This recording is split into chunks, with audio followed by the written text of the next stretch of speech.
When Barbados recorded its first case of COVID-19 in March 2020, many new restrictions would need to be implemented to prevent its spread. What wasn't known was how prolonged and devastating the resulting effects would be on businesses of all sizes.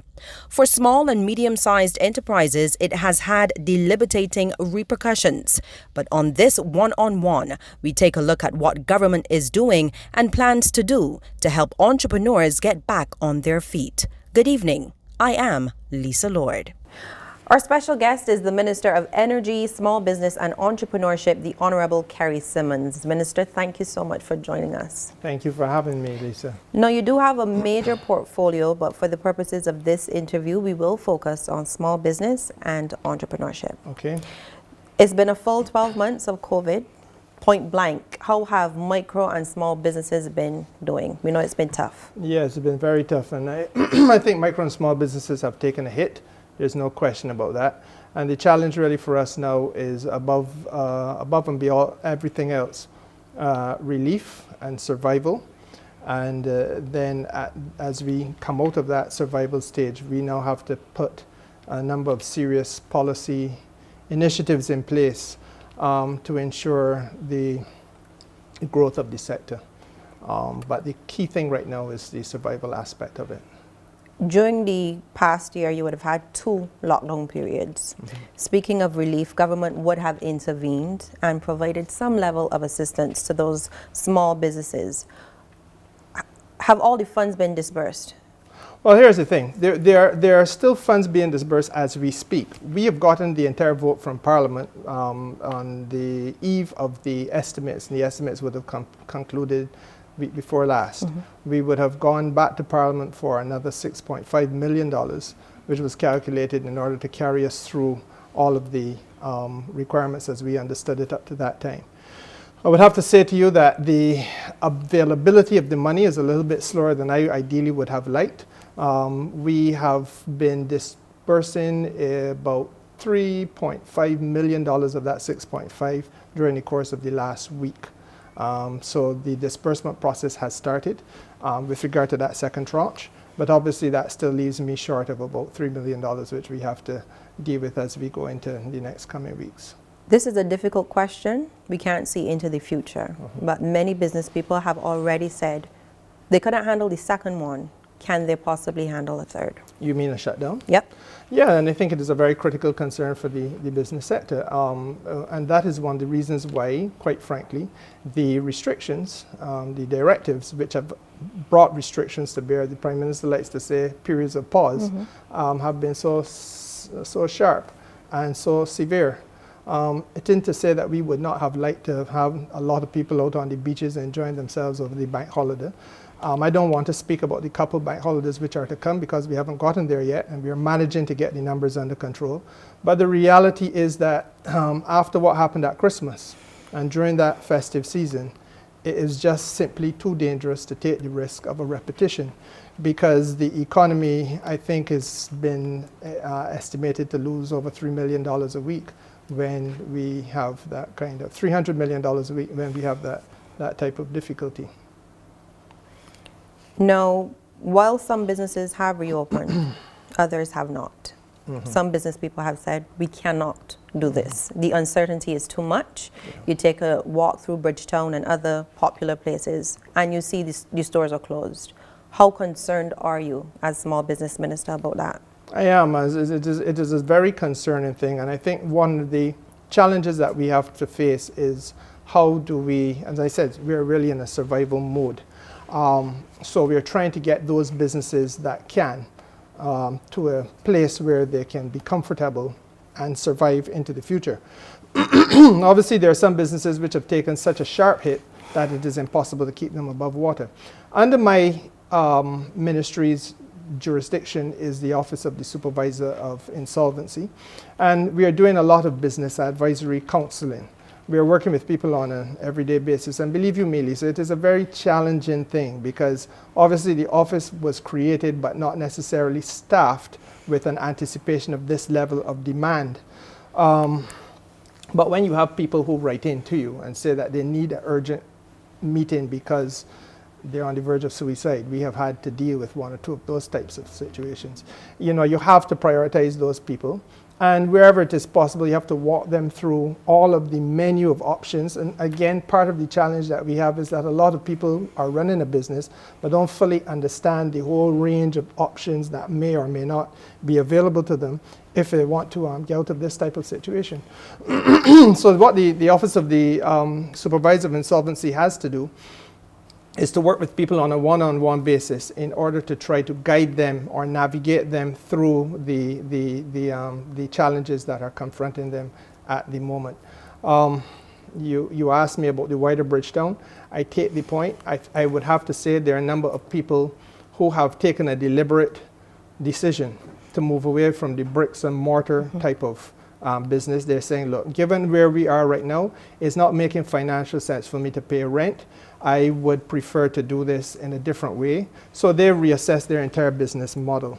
And part of what they're then doing, say for example, is that they may say they're going online. So you may have a clothing store which was renting space. Now they say, look, I can't do this, but what I will do is I will use Facebook and other online platforms. I will continue to be in business, but it saves me that overhead, which otherwise I would have to commit to because I'm not using the same amount of electricity, I'm not paying rent, whatever else.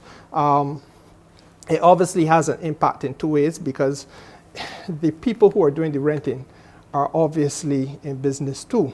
And so when I lose a tenant, I am losing business, and there's a challenge from that end. Equally with regard to the employment side of it, what then we encourage people to do is to say, well, listen, instead of just going online, if it is possible, save a job, look at the issue of deliveries. Let us also look at the value chain so that it may be possible for you to join with a couple of others who are doing a similar thing.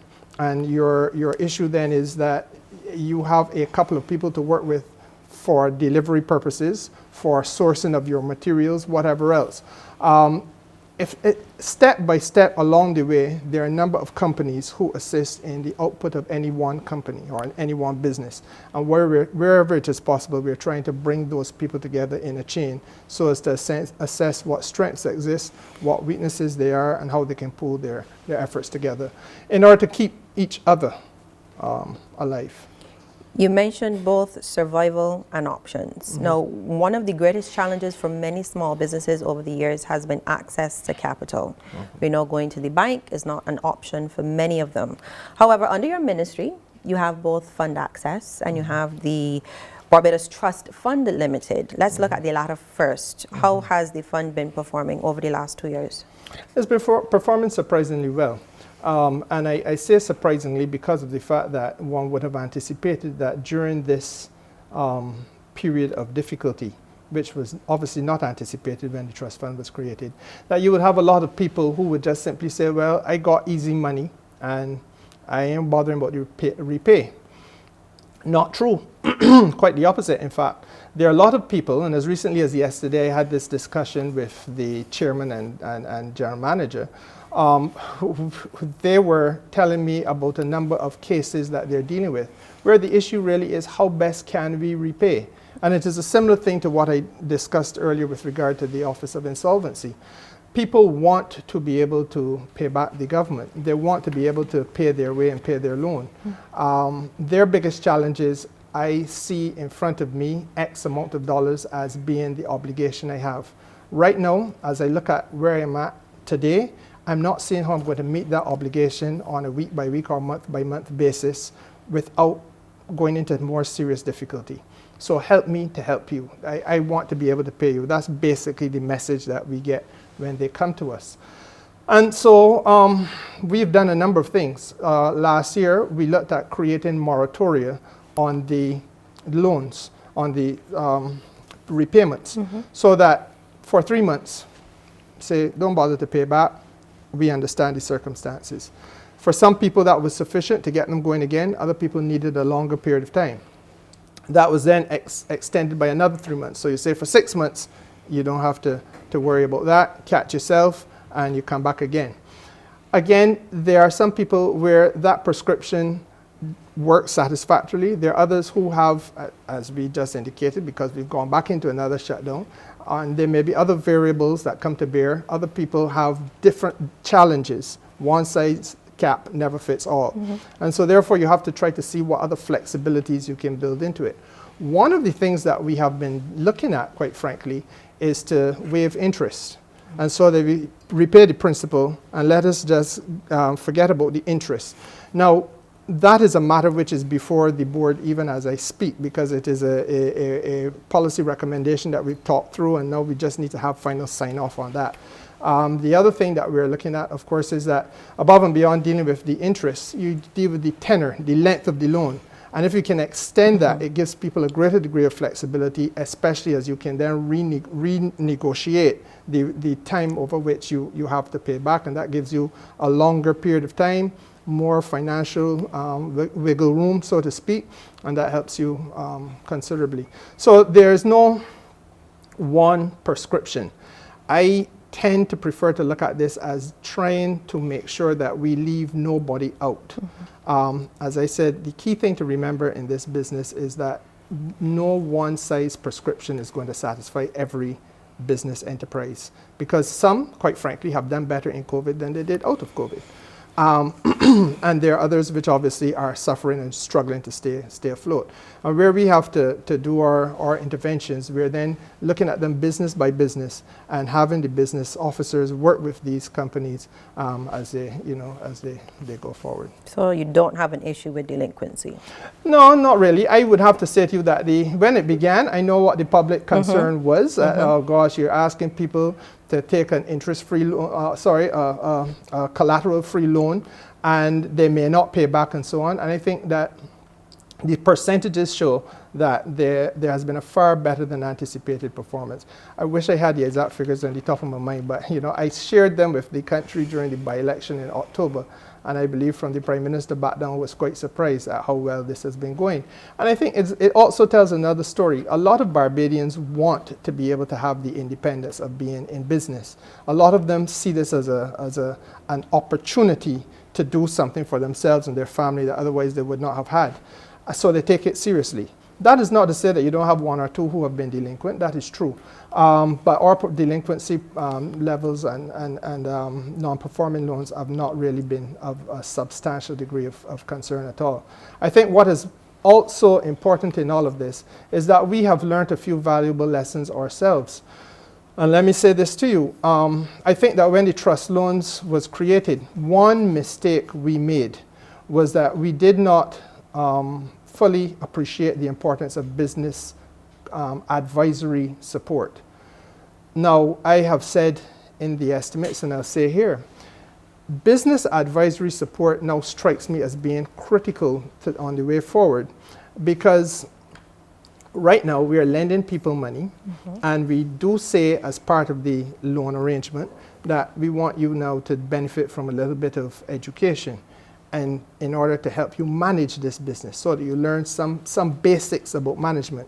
Because everybody, say for example, who loses their job in this COVID environment may say, boy, what can I do next? You know what? I can cook. Maybe I'll go into catering. But you may not have had any basic skills or training in management. You may not understand some of the intricacies of managing your own business, and so we try to help you with that. But part of the reality is that 3 months after you have done this short course with us, you are caught up in the hustle and bustle against stock, the hustle and bustle of doing your invoicing, the hustle and bustle of chasing behind the necessary things that are inputs to your business. And frankly speaking, you may be starting to take some shortcuts in the way in which you manage. There may be some issues that you had never thought of confronting before, which is how you deal with your human resources, because you may have had to employ 1 or 2 people to help you. There may be any number of things. It might be of a legal nature, helping you with contracts, et cetera, et cetera. And so where we think it is vitally important is that we have a dedicated set of people who can work with businesses. And I appreciate that given 10, 20,000 businesses out there, it is not going to be easy to do that with everybody at one time. So we need then to say target 50 or 100. Let's pick a manageable amount. Let us work with them over a period of time. let us deal with them in terms of consultancy for whatever the issues are that arise. It might be accounting assistance, it might be, as I said, legal assistance, it may well be managerial, human resource, whatever. But we have a cadre of people who we can call on, and I think that they could quite frankly be from the private sector and give people an opportunity to give back and participate in the development of this country, so that we can work with some of these small businesses in a developmental way. It is not only about throwing more and more money behind the business. I feel very strongly about that. You could have millions and millions of dollars invested by government, as being available to business assistance. If people don't have someone to hold their hand and help them navigate the pitfalls and understand some of the challenges involved in managing the business and involved in planning the business's continuity, then you're going nowhere. So we have to look at that, and business development is going to have to be in the future also about the advice support that we make available to them. So that's the Trust Loan Fund. Okay. Let's look now at fund access and the level of support that agency provides. Yeah. That's been around for a while. It has been around for a while, and again, the differences are important. The fund access, the Agency for Microenterprise Development is going to have to be, I think, I don't want to say restructured, but one of the concerns I have when I look at the entire sector, micro, small, medium enterprises, one size, as I said earlier, never fits all. Right now, we are governed by a piece of legislation which I'm satisfied has to be changed, and in fact, we have begun the process of drafting the change legislation. We've taken it to Cabinet. Cabinet has approved, in principle, a number of the things that we're proposing to do. One of those things really has to be the range of the business interests financially that the fund access looks at. Right now, fund access would be beginning from around $20,000 and up to $125,000. We want to make it a little bit more responsive to those businesses which have plateaued out of the micro sector, where loans are limited at $5,000 and $10,000, and carry those businesses into the fund access level. Fund access also has to be able to be at the cutting edge of the transformation of the economy in terms of its competitiveness and in terms of enabling some of the players in this economy to remain competitive. One of the areas that I have in my mind, for example, is the private transportation sector. Now, that private transportation sector, let me be very frank with you, is one of the few sectors in Barbados where small black businessmen have been able to survive and thrive. We can't allow some of the changes about which they have no control to humbug them and eventually force them out of operation. Now, one of the things that are coming down the pipe, and we won't talk about energy today because I know we're going to come back and do that another time, is the fact that we are moving to an economy which will no longer be driven by fossil fuel, but will be fossil fuel free and carbon neutral. That simply means that we will not be importing any more diesel and that kind of thing. But all of the PSVs on the road, all of the ZRs, etc., are operating off of diesel. And right now, it is a very hard thing to find a vehicle of that caliber, that type, that can sit how much ever passengers, which is operating as a hybrid or an electric vehicle. So what is the future for these people? There has to be a way of helping them to change out into the new technology or into a cleaner form of fuel. Where does the financing for that come? Because the logical question that is going to be asked is that sector is already under pressure, and we've all heard their complaints during COVID. Everybody got assistance except them, etc., etc. And I hear that and I understand it. So I have actually commissioned a request for them to sit with me, and some of the things we have to talk about really is how we help them. Now, fund access is at the, as I said, the cutting edge of that type of transformation. Government has been able to secure some money via the Public Sector Smart Energy Program, and stage 2 of that program will see us, which is where we're at now, stage 2 of it, and that will see us working with PSVs is the entirety of the sector, to transition them by way of loans and where necessary grant funding towards having the newer type of technology so that they're able then to maintain vehicles that can be used in the business that they have. Now, again, we're pitchforking down the road, but I believe firmly that we have to plan the future very carefully. We are in 2021. We come to 2030 9 short years away from now. For some, it seems like a long time, but the reality it is not. Because when you are looking at your budget, if you have a business right now and you're saying, well, look, 2020 was virtually a write-off, 2021 looks like if it is going to be a write-off, if it isn't already, what does the future hold for 2022? There's tremendous uncertainty. We have to be able to say to these folks, look, we understand where we are. If it is that we are not going to have the availability of an electric vehicle, then we're going to have clean fuel, which is compatible with the type of vehicle that you have. And we've got to be able to do the test to guarantee that that compatibility exists so that there'll be confidence. And equally, if it is that people are going to, and some will have the opportunity to get a newer type of technology, which probably will be hybrid or electric, then the reality is that if you're going to buy into that technology, it comes at a cost. They are more expensive now than we anticipate that they will be in the future, simply because of the fact it is new technology the world over. And Barbados is a price taker. We don't set the price. We're just simply too small. So the conversation that we're having really is about how then we can facilitate folks like these in that sector with the necessary loans and so on at low interest rates, so it is a competitive type of thing to enable them to recreate a fleet, because the entire fleet that we have on the streets of Barbados right now are the old technology. And if we do not correct that or make at least the technology compatible with biodiesel fuel, then we're going to have a problem for that entire sector. And that is really a transportation nightmare. So we can't afford that. We have to fix it, and we got to fix it as early as possible. But above and beyond that, similar to with the trust loan situation, Fund Access has also been outstanding as a development partner.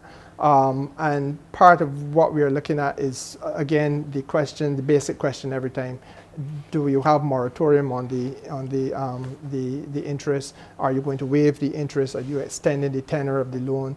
Those are the same principles that apply in the consideration of how Fund Access will operate and has been operating.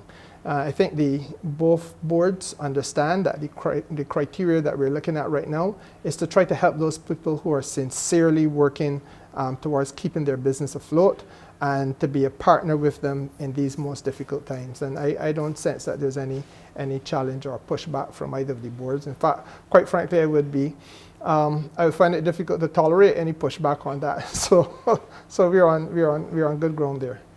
Now, this new legislation that will guide the SME sector, how soon are you looking to bring it to Parliament? The policy framework I want to have debated in Parliament when Parliament reopens. So that will be in 3 weeks' time. Mm-hmm. Frankly, if we begin on the order paper, I have already managed to place the liquor licenses legislation, which is going to be another business facilitation type of thing.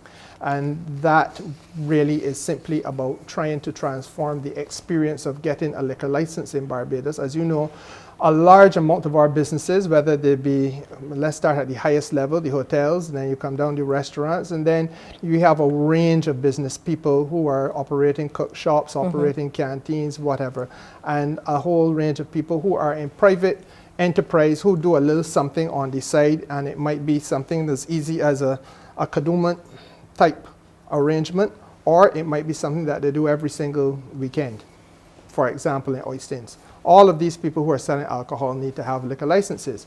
But the experience for a liquor license has been nightmarish. Sometimes you go and stand up outside the magistrate's court from 9 a.m. until 2 in the afternoon, and you still haven't gotten your liquor license. So we are trying to make sure that there's a brand new piece of legislation that allows for that to become an almost instantaneous thing. We're going to rely heavily on online applications and online deliveries of it. So we bring it kicking and screaming into the 21st century, but it is really about business facilitation for the average Barbadian who is interested in some entrepreneurship. And as we know, a lot of our entrepreneurial activity turns on the sector which is related to entertainment and so on. Another key thing that we will do is to make sure that these licenses can be seasonal. So that, again, I look at crop over and the facilitation of crop over. One of the things that became very clear to me when I was in tourism, and I must say the Prime Minister is very supportive of this, is that, you know, we make people who are working to support the industry of tourism too hard. We work them tremendously by making them have to run about from pillar to post. There needs to be some way of making sure that if I have a license for an activity, whether it be a banfet or whatever, and I have it for Saturday night, that I don't have to go back for two weekends from now, and another one 3 weekends from now. So you come with seasonal licenses, which allowed me at the start of the season to operate on this license right through to the end of the season, taking out the unnecessary bureaucracy, facilitating the business, making life easier for those people who wish to do some entrepreneurship. Earlier you spoke about extending the level of support given to businesses to help them stay in business. Yeah. One of the initiatives is the Financial Literacy Bureau. Right. Tell us about where you are with that. Okay, well, this is really a pet project for me. It is really recognizing that we are talking about a financial ecosystem. Mm-hmm. We have to realize that when I begin with an analysis of the small and micro business sector in Barbados. Frankly speaking, and I must be candid with you, Lisa. Please. Too many of the black businesses in Barbados disappear almost as soon as the operator, the founder of the business, either goes into retirement, or alternatively, he says, well, you know, there are some challenges and I ain't able to keep this afloat any longer. We have to look realistically and do the comparisons. On one island, it should not be that you can have businesses evolving out of a certain race and class of the country, collapsing in short order, comparatively short order, but on the same island, businesses belonging to a different race of the country surviving for hundreds of years. And I say that in all sincerity. To fix it then becomes the challenge. One of the things that we have to look at is the question of business continuity. Mm-hmm. We have to help people to understand also that, and I hinted on this before, when you go into business, it's not just about starting up something brand new, but understanding where you're going. There are some terms that change from time to time because of the stylistics of the age we live in. I am told that nowadays the idea of a business plan is being replaced in theory by the idea of a business model canvas. But the same thing really is in both cases. Mm-hmm. What are you talking about? You have to have a plan as where you're taking this business from the time you start it, 2 years from now where you want it to be, 3, 4, 5 years from now where you want it to be, and how you get it there. That's your business plan. You have to have a marketing plan because everybody who has a business has to be able to sell something. But how are you going to sell it? Who is your target market? How do you reach that target market? How do you maintain the target market? How do you work through how your competitors are doing and as compared to you and what you need to do to change or improve, et cetera, et cetera. Similarly, every business has challenges because of the fact that they must manage their finances. Some people are able to better do that than others, largely because they are trained or have access to people who are trained in doing this. And I come from a profession, frankly, where that is obviously a challenge. Too many of my colleagues have had difficulties in managing financing, and that is why we have what we have had at the bar. But it is not true of lawyers only. It is true of accountants. It is true of, surprisingly, it is true of accountants. It is true also of doctors, et cetera, et cetera. Mm-hmm. The ongoing training of people in business, therefore, is something that we have to confront and to face and fix. I think that in Barbados, we have tended to believe that it wasn't necessary or that it was too small an amount of people for it to matter. I don't share that view, and quite frankly, the more I've discussed it with people in this country, I think that there's a wide buy-in in terms of understanding the importance of financial literacy. The word literacy, sometimes people seem treat as though it is being a little bit offensive, because if I need literacy, you're saying to me that I am illiterate. Right. Mm-hmm. But let's get past that. Effectively, it is about understanding the importance of some of these things. Even beyond that, it is also the importance of how you continue the financing opportunities and access to financing that the business has. For example, venture capital, angel financing, all of these are terms out there, but what do they mean to the average man? Sometimes, and I found this again when I was tourism minister and we were talking to the unions about serious investment and so on, and we say to the union, we want to bring your union membership along with us. This was a conversation we had at the Cave and equally at the airport. The reality is that the union membership themselves don't necessarily fully appreciate the benefit of owning shares or the challenges associated with owning shares. So it is, again, an educational process that has to take place.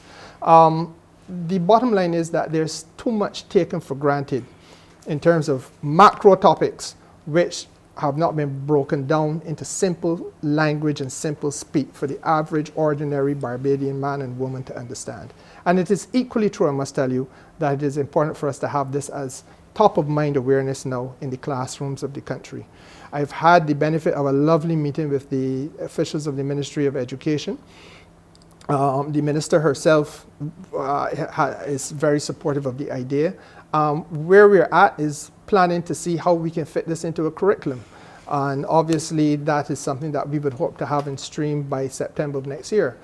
There are other countries in the Caribbean which are also doing this. Jamaica, for example, is having it in its curriculum because people are understanding the importance of getting our young people, even at primary level, to understand savings, to understand investment, to understand what it is to own shares, to understand what the benefits are of shares, understand the challenges associated with a stock market, et cetera, et cetera. And if we can get the vast majority of our businesses up to that level, then there is a greater appreciation of the ebb and flow of commerce in any given country. So yes, it is something I think is an idea whose time has come. We are definitely going about it, and we're looking at three real pillars. The first is that obviously we're going to have some clinics. COVID has been a challenge because we launched formally in, I think it was October or November of last year at Queen's College School. And we started to reach out into different communities. But then the shutdown or the pause has caused us now to back off of the physical clinic. It can be moved online. All of the modules are being restructured as I speak to you so that they can be delivered online. And I think, frankly speaking, if we had to do it online exclusively, we could do that. Mm-hmm. Ideally, though, we would still want to give people an opportunity to have some physical interaction. Beyond that clinic thing, there's also the business development aspect of the thing, where we will have, again, as I said, to work with a set of people who offer some sort of consultancy advice on some of the more technical issues. But again, every business needs that at some stage. And where we have suffered is that we've left too many people in business in Barbados out on a limb by themselves when they probably could have salvaged their business by way of having access to somebody giving them consultancy advice. And equally, if we're going to have a program like this continue, and my feeling is, and again, I'm happy to say the Prime Minister shares this view, that this is something that should be etched forever into the landscape of the country. Then if we're going to do that, we're going to have to be able to ensure that we are able to assess how deeply into the society we've penetrated. So we're going to have a third phase of this where we're actually then measuring and taking an understanding of how far this has reached, how many homes have an understanding of what we're doing, how many people have participated. When you're able to take stock of that, then you're in a position to say, well, this is what we need to do now as we go forward to refresh interest and deepen appreciation of what the financial literacy effort is all about. There's one other concern I have about it, above and beyond business continuity, and that is, to be frank with you, Lisa, it also is about financial inclusion. The greatest burden of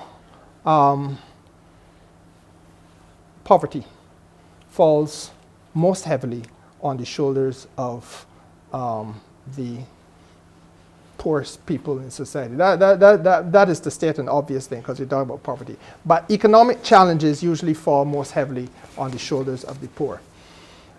In Barbados, the largest amount of households are already single parent households, and they're female. And if you look at the percentage of single parent female households which are in poverty, you will see that that too is in the largest category. Mm-hmm. So we have to find a way of making sure that we do not exclude a large swath of the female population of Barbados from opportunities for self-development. And that's what I mean by the financial inclusion side of this thing. So it becomes a very important undertaking, because what you're really doing is giving people, and I go back to the word literacy, you give people an understanding and an opportunity to appreciate and understand what it is that you have to do in order to navigate the peaks and troughs of operating a business. And then once you understand that, you work with them in a developmental way to make sure that they are staying on stream, and that they are doing the things that they need to do to keep the business going the way it needs to be done. And that is basically the financial inclusion that I'm driving at. Otherwise, we will have businesses starting and disappearing from the landscape, or people not being equipped to start their business at all. But as we've worked out already, there's a large body of desire out there to be financially independent and to be in business. Now, before coming on air, we were speaking about a collateral registry. Tell me about that. Well, again, I suppose it fits neatly into what we were saying before. The way in which we get money in Barbados, the way in which you go to obtain a loan, really is premised on some ancient concepts. It is almost medieval in its construct. By and large, not exclusively, but in the vast majority of the time, if you start a business and you want to get some money, you have to go and you got to show the bank a piece of evidence that you have land, or alternatively that you have a house and land. Far too often, we have businesses where people have financed the start of that business by taking out another mortgage on their house. So the business is now, or the owner of the house, the family maker, is now exposed to two risks. One, the risk involved in keeping that mortgage because that is the roof over my children's head, and the risk involved because this is also the way in which the family business is going to be operated. And if something happens, for example, COVID, then you are faced with a situation where the two risks now coincide, and there is deep, deep water and tremendous fear, and as I've indicated to you earlier, for some people even thoughts of suicide, because you're about to lose everything, most precious home and the business all in one. So we have then to find a way in which we can help businesses in Barbados to be able to access loans that help them to operate and to develop if they do not have access to house and land. For those people who don't have access to house and land, what then do they have? They may have, for example, a mechanic will have his tools, he will have the equipment, etc. Those people in agribusiness, they have livestock, which has value, and a lot of equipment as well on a farm or whatever they're operating on. That too has its value. The people who are in fishing, for example, you may be land poor, but you may be asset rich by virtue of the fact that you have access to 3, 4, 5 fishing boats. Each of those boats have its value. What we've had to understand, and what other parts of the world have embraced, is the reality that you can have many types of asset. Some of these assets are movable. Everything is not fixed property like house and land. And if it is possible, let us then help to avoid a man or woman having to recommit their home towards obtaining money for the business by giving them another option. That option could be where we have the immovable assets. And the immovable assets in some parts of the world are treated as your accounts receivable. So that the hairdresser, for example, who has been doing hair braiding, etc., she has been doing hair braiding for 150 clients. All of those clients don't necessarily pay her the full amount every time they go. There may be a little bit of trust and thing going on there. You may decide that you're going to pay me at the end of the month for work that I did for you, whatever. But that's part of your accounts receivable. You should be able to pledge against that. As long as you can establish that you have these accounts receivable, then that is something that you can use towards helping you get your loan. Equally, if you're on the farm, your crop, your livestock, etc., you can pledge that towards helping you get your loan. Your equipment, if you're in a farm or factory, your equipment is also something that you can use to help you get your loan. Essentially, therefore, the collateral becomes a wider concept than just house and land. The benefit is that by having a registry, you can protect now the person who is lending by virtue of saying, look, you can't have one piece of collateral if it isn't registered to me, or if it is registered to me rather, being used to borrow from you, Lisa. So if it is that the person is going to use me or my institution to borrow, then you register the collateral with me. That then means that I hold that, or I have an interest in that collateral so that my loan is satisfied. That loan then that person can't equally take the same collateral and use it over by you because it is already registered by me. Having done that, we protect the people who are lending the money because they too must be protected. But what we also do, and most importantly, is that we create a new swath of opportunity by virtue of the fact that you can now borrow against movable assets, where before you could not borrow against movable assets, and you may be land resource poor, but you may be asset rich in a number of different ways. And I think it is important because, as we know, all through Barbados there are small businesses where you go into a village, and I use in my constituency Redmond Village. I can think of mechanics in Redmond Village. They got tools and equipment, but no land. I can think of hairdressers in my constituency who have equipment and so on, and clients, and therefore there's accounts receivable, but they necessarily own the land where they live. Equally, I know, because I have a coastal community in my constituency, that there are people who own fishing boats, but there are tenants on the land where they live. These people can use the things that they have in their business to help them recommit more resources to the business, help the business develop outside of just a reliance on house and land, which has been the traditional way in which business has been done in this country from as far back as the memory of mankind can run. Yes, there are one or two instances where there have been variations on that, but we all know it largely depends then on who you know in the banking structure, who can do you a favor, who can help you.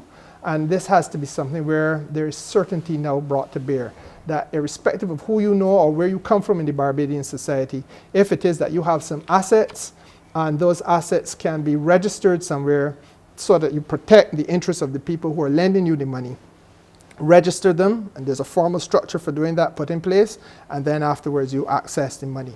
And that is the way in which we help people who are in the second-hand car business, we help people who are in the motor mechanic business, we help people who are in the fishing industry, all of those thousands of small and micro businesses in Barbados that need to have a few options because things are fairly difficult in the formal financial sector right now. Minister, vending. Let's move on to vending, an area that you're passionate about. Fine. During the estimates debate, you announced that a bill is now ready to be brought to Parliament, which will look at decriminalizing vending. Why has it taken so long? I think that's a wonderful question. I wish I could ask you why. I've only been minister for a few months now. But let me say to you that I don't want to speak about the past administration. I really can't explain. I've heard the utterances from as far back as that too.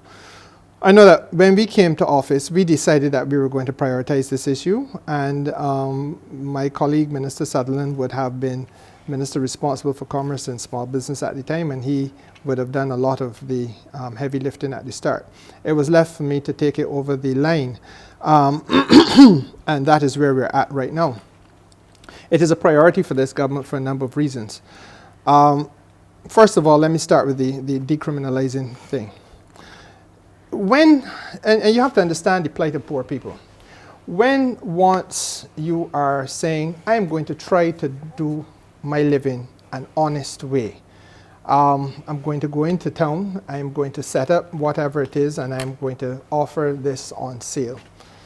Through no fault of your own, there may be some people who were store owners or are store owners who may feel that instead of having a discussion with you about where you're located, it has to be a confrontation with you about where you're located.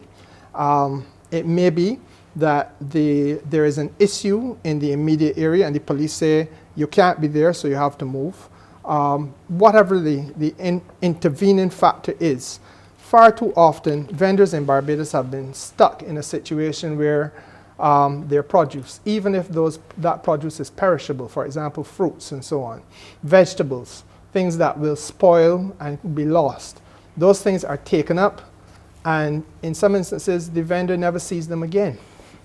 So you've spent good money, good time, effort, energy, and the raw material, which is your produce, that is the core of your business, is taken away from you. You never see it, you see it again, you can't trace it, etc., etc. And worse yet, there's no compensation.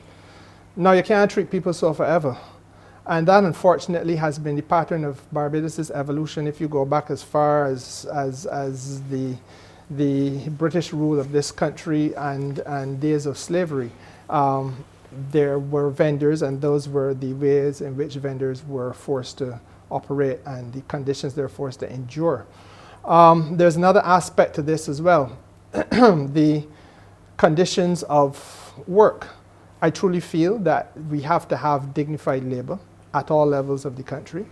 And there is an obvious indignity to asking people perpetually to be at work in a set of circumstances where there's no nearby bathroom facility. I think there's obviously a public health issue that we have to confront as well, because it is not the most desirable thing for people to be asked to sell stuff, which might be food stuff, etc., in circumstances where the person selling can't wash his or her hands and so on and so forth. And we equally have to understand we got to treat ourselves better as Barbadians. And we are as good a society as we are a people who treat the least among us. And if we don't treat the least among us well, then we really don't treat to ourselves as a society well. And that is long before we get to the benefits which probably could be derived from an enhanced tourism product. You know, people coming here and seeing, for example, nicely designed laybys, etc., for tour buses or whatever to pull off on the highway and experience the coconut water thing, whatever else you may have. So for all of those reasons, we felt it was necessary to do something about the vending situation. The legislation will most certainly protect the interests of the vendors and give them rights over their property, so that if you move the property, then it has to be able to be traced. I must be able to get back what is mine. It can't be allowed to perish and then you give it back to me. So don't give me back spoiled fruit. And if in fact that happens, then I have to be compensated for the value of what you have taken from me. So there's now a responsibility for the first time ever on the part of the state to treat to the vending community in a manner that is dignified. And quite frankly, in the manner that we would treat to any other business in Barbados. The police would not walk into any store or any establishment and just take up a pelt boat and break up or whatever, and there not be an issue of compensation arising. So therefore, the same thing must apply to this group of people. At least that is our judgment. Equally, the legislation will define areas where there will be now zones for vending. And it falls to us now to correct some of the mistakes of the past. We have to identify these zones, and we must do so where highway has already been established. But we will try as far as possible to make sure that all those people, and I've walked the length and breadth of that highway, I've spoken to the vendors, especially those doing the coconuts and so on. I have told them that this is really now about me helping them, but they have to help us as well, because there's equally responsibilities. You're not just getting rights, you're also going to have some responsibilities. You got to keep the place clean and sanitary. And they quite frankly gave me assurances. One or two have subsequently broken the assurances, because they said let it begin from now, even before we get the legislation. But you know, we're fighting a public health crisis with COVID. We need not fight one involving dengue and other things that are mosquito-borne illnesses. And so therefore, leaving coconut shells, for example, alongside the highway overnight is not on, and it has to stop. I've made that very clear. But part of the way forward really has to be, as I said, designing zones along certain parts of that highway where people, and in other areas as well, where people will be able to come and pull over, where vendors will be set up, where they will have a space designated for them, where you're responsible for that space, where there will be facilities which are commodious, so that there will be running water, there will be bathrooms. Ideally, I would like to have some lighting as well, let me say that, because I think that we also have to be prepared to take this into a nighttime experience. And I need not tell you, when I was in tourism, we did the nighttime experience down by Pelican. I think it is very important for us not to see vending as a 8 to 4 job. We have had discussions about Bridgetown in a very serious way. I am pleased actually to say to you that the credit union movement has committed to supporting us with regard to the assistance we need in obtaining stalls and kiosks in Bridgetown, because one of the things that we recognize is that the impact on the vendors, not only visually, but enhancing that which they do is important. And if we can have kiosks and stalls that are pretty much looking similar, design similar, a uniformity, it goes a long way, especially in that Swan Street experience. And so the credit union movement is happily, I have to say, has said that they will partner with us. The Samuel Jackman Prescott Institute, equally the Barbados Community College, that is where we will source the technical design, and there's a competition we will have for the students in order to do the design and the building of the kiosk, so that we are really looking at refurbishing the entire vending experience. And as I said to you, I am mindful of the need for us to start to look seriously at what can be done at night. And I think it would be ideal if we can get, for example, the National Oil Company or any others to partner as well, so that we can put a little solar panel on the roof of a stall, allowing a vendor to have access to electricity and therefore business to continue at night time. There are parts of the world, I experienced it in Ghana, 8 o'clock, 9 o'clock at night, the vendors are still working. And I think that it allows for Barbadians then to start to be more connected to this vital sector. We came along looking down our noses at these people, and these people are a critical part of the economic base of the country, and quite frankly, the heart of its survival. After COVID hit, we saw the outpouring all around the island of vending stalls and so on. People are doing a legitimate business, and they're trying to do it in a legitimate way to keep their families alive, and they need to have the support. So that is where that legislation is aimed at going. My final question to you. Given the fluid situation with COVID, what would you love to see for the SME sector within the next year? I really would love to see a consensus on recovery. I think that there's a lot of opportunity that has presented itself, and frankly, I think that we in Barbados have a tendency of looking too much at the negatives and not at the opportunities that come out of the negative. A year ago, we were not teaching anybody in this country seriously online. Now, that is a norm. A year ago, I would have had a fight to get fast food restaurants to put food in a vehicle and deliver it to somebody's house. Now, that is a norm. A year ago, we were not selling clothing and so on in any serious way online. Now, that is a norm. And effectively, what we've been able to demonstrate is that out of the challenge, people have seen opportunity.